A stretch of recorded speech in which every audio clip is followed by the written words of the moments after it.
नमस्कार दोस्तों, मैं अंकुर उपाध्याय स्वागत करता हूं आप सभी का एक बार फिर से अपनी नई वीडियो में। सबसे पहले तो हैप्पी सैटरडे, क्योंकि कल जो कुछ हुआ है उसने आज आपको जरूर खुश किया होगा। अगर आप रात में बाजार को देखकर सोए कि हाँ यार सब ठीक है, तो सुबह उठकर आपको बहुत अच्छे अच्छे सरप्राइजेस मिले होंगे। जैसे कि कल अमेरिका में डाउ जोन्स फर्स्ट टाइम 50,000 के ऊपर निकल गया है दोस्तों। जी हाँ, 50,000 के ऊपर निकला नहीं है, क्लोजिंग दी है डे हाई पे। पता है कितना भागा है कल अमेरिका में डाउ? 1200 पॉइंट दोस्तों, 1200 पॉइंट की धमाकेदार तेजी देखने को मिली है अमेरिका के बाजार में। तो एक चीज तो है, जितने भी लोग कह रहे थे ना कि प्रेसिडेंट ट्रंप के आने से मार्केट में ये हो सकता है वो हो सकता है, इन्हें चलाना नहीं आएगा, ये बिजनेसमैन है, ये है वो है, उनका मार्केट तो बेहद खुश है प्रेसिडेंट ट्रंप के कामकाज से, क्योंकि दिख रहा है डाउ आपके लिए 50,000 चला गया है। अगर एक साल की बात करूं अमेरिका की, तो लगभग अप्रैल में 38,000 का डाउ था, 30% भाग चुका है भाई साहब अप्रैल 2024 में। अगर मैं ओवरऑल फेब टू फेब देखूं तो 44,000 से 50,000 यानी 13% की मूव है। ये इंडेक्स है, ये उनका सबसे बड़ा इंडेक्स ऑलमोस्ट। और कल जो ये तेजी बनी है उसके पीछे सबसे बड़ा कारण पता है क्या था? टेक स्टॉक्स का रिबाउंड। एनवीडिया 7% भागा है कल के सेशन में। एक बार आप नजर डालिए नेस्डेक इंडेक्स पे। नेस्डेक इंडेक्स की बात करी जाए तो यहां 2% से ज्यादा की तेजी आपको देखने को मिली है। डाउ 1200 पॉइंट भागा है, करीब 2.5% ऊपर। एसएमपी 500 2% ऊपर। और उनका जो ब्रॉडर मार्केट है ना, रसेल 2000, उसने तो अलग ही लेवल की मतलब तबाही मचाई है। 3.6% की रैली कल रसेल 2000 में आई है। तो कल तेजी नहीं दी, कल भूचाल आया अमेरिका के बाजार में। और यही चीज आपको मंडे भारतीय मार्केट में देखने को मिल सकती है। अब रीजन क्या है वो मैं आप सभी के साथ अगली वीडियो में डिस्कस करूंगा, लेकिन मेजॉरिटी साइड पे टेक स्टॉक्स का रिबाउंड देखने को मिला है हमें। कि केवल अमेरिका के बाजार में रिबाउंड नहीं आया दोस्तों, रिबाउंड आया है ग्लोबल लेवल पे हर एक जगह जहां आप निवेश करते हो। जैसे कि कमोडिटीज, जैसे कि क्रिप्टो। कमोडिटीज में गोल्ड वापस $5,000 प्रति आउंस पहुंच गया ऑलमोस्ट। सिल्वर $77.5 प्रति आउंस पहुंच गया। कॉपर में भी आपको करीब 2% की तेजी दिखी। बिटकॉइन वापस $70,000 के पार निकल गया है, ऑलमोस्ट $71,000 ट्रेड कर रहा है। तो चौतरफा तेजी आई है कल के सेशन में। अब आप कहोगे ठीक है भाई बढ़िया है, अमेरिका भाग गया, हमारा क्या लेना देना है, हम चले ना चले कुछ कंफर्म नहीं है। चलोगे आप, निश्चिंत रहो चलोगे, क्योंकि अब वो सिचुएशन खत्म हो गई है कि केवल अमेरिका चलेगा हम नहीं चलेंगे, या हमारे लिए कुछ अच्छा नहीं हो रहा है सिर्फ उन्हीं के लिए अच्छा है ना।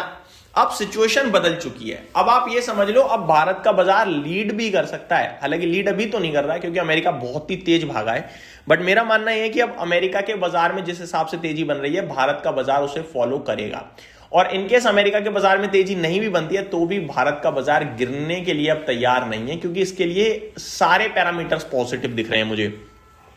दोस्तों कल अमेरिका के बाजार में तेजी थी, आईटी स्टॉक्स का रिबाउंड था, लेकिन भारतीय आईटी स्टॉक्स में मुझे उतना एक्शन नहीं दिखा है। जैसे कि इन्फोसिस का एडीआर मुझे फ्लैट टू पॉजिटिव दिख रहा है।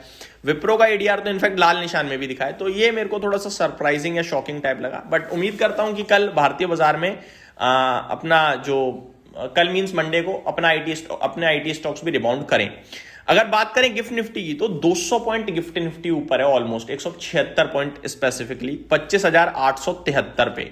हमारी क्लोजिंग 25,700 के पास है। तो आप 25,900 के लिए तैयार हो रहे हो, जो मैंने लगातार डिस्कस किया। कल जब नीचे थे ना 150 पॉइंट, तब भी मैंने यही चीज आपसे डिस्कस करी थी कि नीचे जाने का मतलब बन नहीं रहा है, ऊपर जाने के चांसेस ज्यादा है। आरबीआई पॉलिसी को देख लेते हैं क्या कहता है क्या नहीं कहता है। बाकी पॉलिसी मेरे को लगता है न्यूट्रल टू पॉजिटिव या रहनी चाहिए, या इवेंट एक नॉन इवेंट के रूप में रहना चाहिए। बाजार को जिधर जाना है उधर जाएगा वो, और बाजार ऊपर जाना चाहिए। 25,900 तक के मेरे व्यू बन रहे थे और मुझे लगता है ये शायद मंडे को अचीवेबल लगते हैं। आगे बात करें अपने इंडियन मार्केट्स में कमोडिटीज की, तो बढ़िया रिबाउंड था। 1,55,000 के पास आपका गोल्ड पहुंचता हुआ दिखा है। वहीं सिल्वर की बात करें तो 2.5 लाख ऑलमोस्ट पहुंचता हुआ दिखा है। तो बढ़िया रिबाउंड देखने को मिला है वापस से गोल्ड और सिल्वर में भी। अब चलते हैं थोड़ा सा स्टॉक स्पेसिफिक। तो काफी सारे रिजल्ट्स आए हैं जो मैं आप सभी के साथ दिन के दौरान डिस्कस करूंगा, और बजट से रिलेटेड कुछ स्टॉक्स भी दोस्तों आज डिस्कस करेंगे। वीकेंड है तो डिटेल में आप सभी के साथ शेयर करूंगा। रिजल्ट्स की बात करें तो आज भी काफी सारे नंबर्स आने हैं, जैसे कि एसबीआई के रिजल्ट्स आज आने हैं, जीआईसीआरई के नंबर्स आने हैं, HBL engineering, Sharda energy, Mahanagar gas, Jeena Sikho, India shelter finance, Kingfa science, LG Balakrishnan, VST tillers, Pilani investment, टाग, ओसवाल पंप्स, ये कुछ बड़े नाम है जिनके नंबर्स आने हैं। बाकी लिस्ट बहुत लंबी है दोस्तों जिनके नंबर्स आ जाने हैं। सैटरडे को भी आजकल रिजल्ट्स भरपूर आते हैं। बात करें कहाँ कहाँ आ चुके हैं नंबर्स, तो प्रताप स्नैक्स, वर्टॉस, ये सब मैं आपके साथ डिस्कस कर ही चुका हूँ जहां जहां रिजल्ट्स आ चुके हैं। FIDIs के डेटा मैं ऑलरेडी आपके साथ कल डिस्कस कर चुका था, एक बार फिर आपको बताना चाहूंगा। कल कैश मार्केट में DIIs की तरफ से सेलिंग दिखी है और मुझे ये लगता है कि जिस दिन चांदी गिर जाता है ना उस दिन सेलिंग आ जाती है, क्योंकि चांदी में बहुत बड़े लेवल पे इस समय इन्वेस्टर इन्वेस्टेड है थ्रू FOF यानी फंड्स ऑफ फंड या फिर डायरेक्ट ETF के माध्यम से। तो जैसे ही चांदी गिरता है कहीं ना कहीं पेन बनता है, पैनिक बनता है और वो सेलिंग आती है और वो डायरेक्टली म्यूचुअल फंड्स में दिखती है। वरना इक्विटी मार्केट में तो मुझे लगता है ऐसा कुछ भी नहीं हुआ कि सेलिंग लाइक है। तो कल DIIs का सेलिंग फिगर था 1265 का और FIIs का पॉजिटिव फिगर था 1950 करोड़ का कैश मार्केट में। लेकिन FIIs ने फ्यूचर स्टॉक्स बेचे हैं 1831 करोड़ के, वहीं फ्यूचर इंडेक्स भी बेचा है करीब करीब 1050 करोड़ की। तो ये सेलिंग थी, बाकी तो ओवरऑल देखा जाए तो ठीक ही था माहौल। तो ये मेरी तरफ से फर्स्ट अपडेट। अगली वीडियो में स्टॉक स्पेसिफिक बात करूंगा, बने रहिए चैनल के साथ। Thank you so much for watching this video, have a great day guys.